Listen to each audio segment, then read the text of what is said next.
So if I build a new lens and my lens only works with my camera, then that's vertical integration. Or if I build new headphones and my headphones only work with my cable, that's vertical integration. Now, if I build a new smartwatch and my smartwatch only works with my smartphone, be careful, that might be illegal. That's a bit of an oversimplification, but let's talk about it.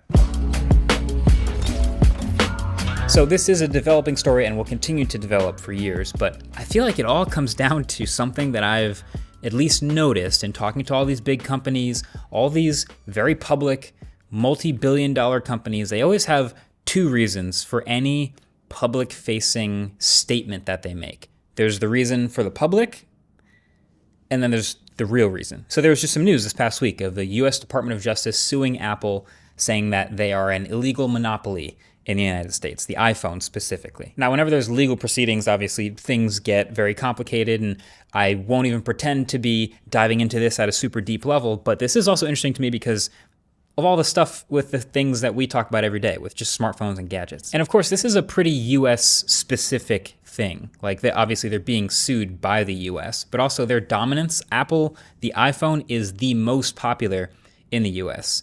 So I think these are some numbers we should keep in mind. In the US, the iPhone is at like 60% market share, and it's even way higher, up near 90% with young people. Like it is ridiculously dominant. But worldwide, the iPhone is at about a 25% market share. So the iPhone is specifically trending towards a monopoly in the United States. So here's where it gets really interesting. I would like to live in this analogy for this video, which is you've heard about people describing Apple's ecosystem as a walled garden before. This could not be more true, right? There's this really, really nice, beautiful, luscious garden, and in the middle of that garden is the iPhone.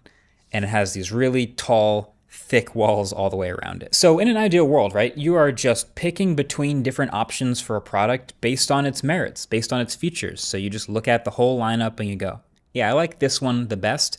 And that's how you make your choice, right? Sick.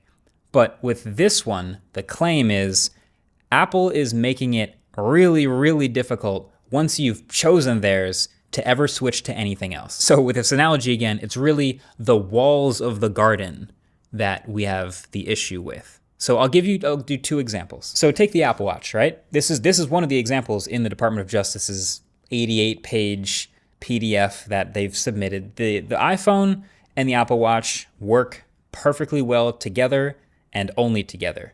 It's a feature, it's by design, that's how they are. So two parts of that are sketchy. One is the Apple Watch works really well with the iPhone in a way that no other smartwatch can. And two, the Apple Watch does not work with any other smartphone. So look, I don't think it's a surprise that when Apple built a watch, they gave it all kinds of integrations with the iPhone so you can see them working perfectly together. You can see and dismiss your notifications, you can reply to messages, track your fitness, you can even use it as a shutter for your iPhone's camera. All these features that they just plug right into the iPhone. They work great. And I think that's even what Apple would tell people. They would agree, like this is how we made it so that they work amazingly well together. This is vertical integration. It's awesome. But there's also the real reason. Because the truth is now, if you try to use any other smartwatch with the iPhone, you just don't get nearly as many of those useful features from being super well integrated. If you try to use like a Garmin smartwatch, for example, you don't get the viewfinder for the camera. You don't get the fitness tracking through Apple Fitness. You don't get quick replies. You don't get even image previews for your text messages. You don't even get to choose which apps show you notifications. It's just all or nothing. So if you choose an iPhone, then next when you're looking for a smartwatch to buy, there's kind of only really one good full-fledged option, which is the Apple Watch. This is also true, by the way, to various degrees with AirPods and AirTags and various other things in Apple's ecosystem, because they all are great when you have an iPhone and work super well with it, but work horribly or not at all when you don't. So that is part of that's the walls around the ecosystem that make it really hard to leave. Because if you now want to switch from the iPhone to the Android phone, you're not just switching phones, you have to now get a new phone and a new watch and new headphones and a new tracker and all this stuff because they all worked so well with the iPhone and so horribly with anything else. So that is a real barrier to people leaving this ecosystem once they get into it. So another example is the whole blue bubbles and green bubbles thing that they do. I've already made an entire video about this dynamic. If you haven't already seen it, I'll leave a link with a like button below if you want to watch it. But basically today, when iPhones message other iPhones, they have tons of features and typing indicators and high-res media, and those are blue bubbles. And when they message Android phones, it falls back to SMS, which is slow, low-res, unencrypted trash. That is green bubbles. And Apple just refuses to make iMessage work on Android. The Department of Justice actually literally references a video of Tim Cook on stage at a conference where he says this. It's tough, not to make it personal, but I can't send my mom certain videos, or she can't send me certain videos. And so we leave her out. Buy your mom an iPhone. All right. And this is so poetic just because, you know, obviously he's got this smile of like, you guys all know it's true. But also it goes back to what I said at the beginning, which is with any of these public-facing decisions, there's the answer that they give the public, and then there's the real reason. You know, originally iMessage was built back in the days where text messages were basically paid per text. Like every SMS cost money, hence the green. So iMessage would work over the internet and be unlimited, and it would offer way more features. And they'd build onto it over time, adding encryption and reactions and typing indicators, all this stuff. And Apple people and Apple themselves would probably all agree, like, it's just a thing that Apple built that's way better than SMS. Like, it's not their fault SMS sucks. They just made a better thing. So yeah, of course, yeah, they're gonna build their own version of a thing, and it's not illegal to not also develop it for Android. They just made their own thing for the iPhone. But also, Tim Cook's quote, just buy your mom an iPhone, is the other equally valid point. It's the real reason. There are plenty of internal emails that have surfaced over time with Apple executives openly talking about how giving iMessage to Android would make it easier for people to switch to Android from the iPhone. iMessage is clearly one of the walls of the ecosystem, and it's probably one of the biggest, thickest walls. Like, ask any young person in the US today why they use an iPhone, and I think a lot of them would probably tell you something to do with iMessage. So, is this stuff that they're doing illegal, I guess is the question. Or maybe even another way to phrase it is Apple making other products worse, or are they making their own products really good and then not letting other things outside the ecosystem have access to those things? It's kind of both, honestly. But the thing is, they're not the only ones doing a lot of this stuff. They are just the ones that happen to be in this pseudo-monopoly position right now. Like the Pixel Watch, for example, does not work at all with the iPhone. It just works perfectly with Android phones. But is anybody that mad about that?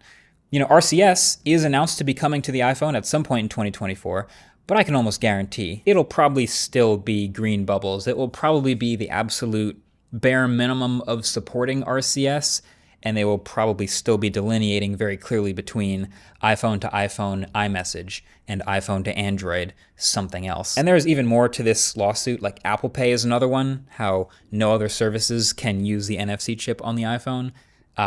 Super apps is another one. Like if you want to look at all this stuff, I will link the best stuff I can find down below. So my take is Apple is technically, yeah, guilty of all of these things. They're doing all this stuff. But in the walled garden analogy, it's like they have built up a really, really nice garden. And Apple would say like, look, our garden, it's so green and luscious and beautiful. They've built the most beautiful garden with the most people in it. But they've also built up the biggest walls around that garden. And so Apple would love to say, look, everyone's chosen our garden and they're all staying in our garden. That's how great it is. But even if you saw another greener, softer, better garden somewhere else, the walls to escaping to getting to that are just way too high. So it's less that each individual thing that they're doing with the products working well together is illegal, and it's more that they feel like they have to do something about this one company having so much power and control in smartphones, which is here, it's essentially a commodity. It's just like a thing that everybody has. So I want to leave you with this. You remember at the beginning when I talked about how Apple's ridiculously dominant in the US and these crazy numbers, like 90% of young people? The crazy thing is they're super, super popular here, but as I mentioned, they are not a monopoly anywhere else. And why? Why is that true? How are they so popular here and they're doing all the same stuff in other places, but they're not a monopoly in other places? And so I think of China, for example. China is another huge smartphone market where WeChat is kind of like this super app. It's a huge thing. Like it's messaging, it's payments, it's also calling a taxi and also paying your bills and ordering food, groceries. Like WeChat is everything. So just as long as your phone has WeChat, then the rest is kind of doesn't really matter. It's up to you. And so in China, there's this incredibly vibrant, innovative landscape of all these smartphone manufacturers competing like crazy, like Huawei, Xiaomi, Oppo, and iPhone is in there too, but they're all just competing ruthlessly with hardware features and with other stuff to try to get your attention to maybe pick their phone. Because it's just what you're into. They all have WeChat. So in a market like that, people will buy your phone based on if it's actually better or not. Meaning there's lots of gardens and very few walls around those gardens. That's what a good competitive landscape looks like. Now, what would be maybe illegal or a wrong thing to do is if WeChat, or the makers of WeChat, if Tencent made a phone and then they gave their phone special access to certain parts of WeChat that suddenly no other phone could get, then monopoly. So this lawsuit and all this legal versus illegal stuff, it's mainly just a way to try to poke some holes and get closer to that level of lower walls and more competition that makes everybody better. Then we're actually competing on innovation again. But it's something that will be evolving for a long time over time, so it'll be interesting to keep an eye on. And speaking of things that might be illegal, shout out to Dbrand for sponsoring this video. So you might have heard about, unless you've been living under a rock, you've heard about their grip case by now. So I've got their latest Hydro Dip cases here, and I gotta say, the name matches it perfectly. You know, these days a lot of phone cases are just kind of boring plastic shells, but with Dbrand, they're kind of playing with some stuff, and these are some crazy colorways and these trippy hydro-dipped patterns. Plus with the Gold Rush one, if you catch it under the right light, you'll notice a little low-key metallic effect under this matte finish, which is sick. Now, in addition to the impact protection that you expect from a premium case, perfect, grip cases also have what I would consider attention to detail. So that's two things. First of all, these buttons, they're just really clicky. They're nice. They're probably better than the actual phone's buttons. But also in general, like we've all eventually dropped a phone, whether it's like out of a car or on your face while watching a YouTube video, it happens. Ideally, this case prevents it because it's in the name. It's the grip case. This texture is pretty nice at that. So it's hopefully going to prevent that sort of drop stuff. But in the case you do drop it, then yeah, should be fine. It's good. So yeah, if you're a case person, I would say at least get yourself a nice grip case. I'll leave a link below. But that's it. Thanks for watching this video, and let me know what you think about these features and the iPhone and everything going on with it. And I'll catch you guys in the next video. Peace.